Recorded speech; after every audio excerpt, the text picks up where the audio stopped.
ग्रामपंचायतकडून विशेष सभेचे आयोजन करण्यात आले होते. काय ठरलं या विशेष सभेमध्ये?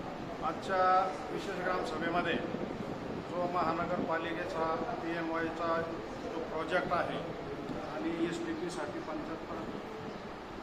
0.75 ही जमीन STP प्लॅनसाठी महानगरपालिकेनं आम्हाला पत्र पाठवलं होतं आणि त्यासाठी आम्ही ग्रामसभेचं विशेष आयोजन करण्यात आलं होतं.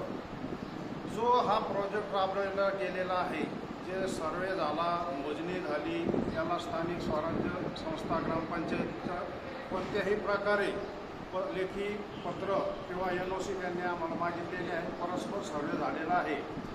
तरी या दोन्ही प्रोजेक्टसाठी आम्ही आजच्या ग्रामसभेमध्ये विरोध केलेला आहे आणि ग्रामसभेनं तो मान्य केला आहे आणि ठराव पास झालेला आहे. काही नागरिकांनी जे महानगरपालिकेचं तुमच्याकडे जे धोरण येऊ टाकलंय की नागरिकांनी जर विरोध केला आहे, याकडे कसं बघतात? याकडे ज्या वस्तीमध्ये 227-225-1 जी वसाहत 40 वर्षापासून बसलेली आहे, त्यांनाही कायमची जागा पाहिजे, त्यांना नंबर 8 पाहिजे. यासाठी आम्ही माननीय जिल्हाधिकारी, पालकमंत्री, ग्रामविकास मंत्री यांना आम्ही वेळोवेळी पत्रव्यवहार केलेला आहे. या लोकांना नियमित जागा करून त्यांना नंबर 8 आणि सर्व सुविधा घरकुल असो, कोणत्याही शासकीय योजना असो, आज या महानगरपालिकेने जो घाटलेला आहे, त्यांनी कोणत्याही प्रकारे गावाला सूचना न देता येऊन बॉम्ब टाकलेला आहे.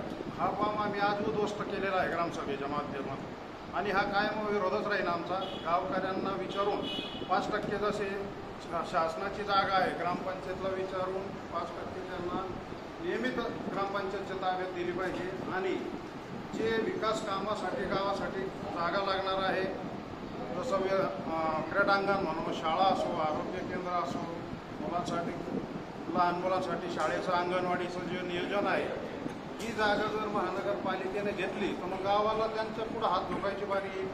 ते न होता आम्ही या विशेष ग्रामसभेमध्ये आज त्यांना विरोध करून सर्व गावकऱ्यांनी जे सहकार्य केलं त्याबद्दल मी सर्वांचे आभार मानतो आणि पत्रकार बांधव इथं आलेत, त्यांनी आमचे मनोगत व्यक्त करून घेतले आणि आम्ही काही स्वतःसाठी भांडत नसून गावासाठी भांडतोय. गावाच्या विकासासाठी जागा आवश्यक असते.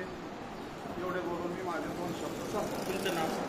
संजय हिरामन जाधव, माजी सरपंच तिसगाव. आणि जो सिडकोचा विषय होता हस्तांतराचा, तो पण पूर्ण त्यांनी जे विकास कामं राहिलेली आहे माडा आणि सिडको, ते पूर्णत्व करून प्रथमतः ग्रामपंचायतच्या ताब्यात स्थानिक स्वराज्य संस्था गावाच्या ताब्यात दिली पाहिजे. मग ती त्यांचा घाटा असा आहे का महानगरपालिकेला द्यायचा, तो सुद्धा ग्रामपंचायतचा अधिकार आहे, ग्रामपंचायतलाच मिळावा.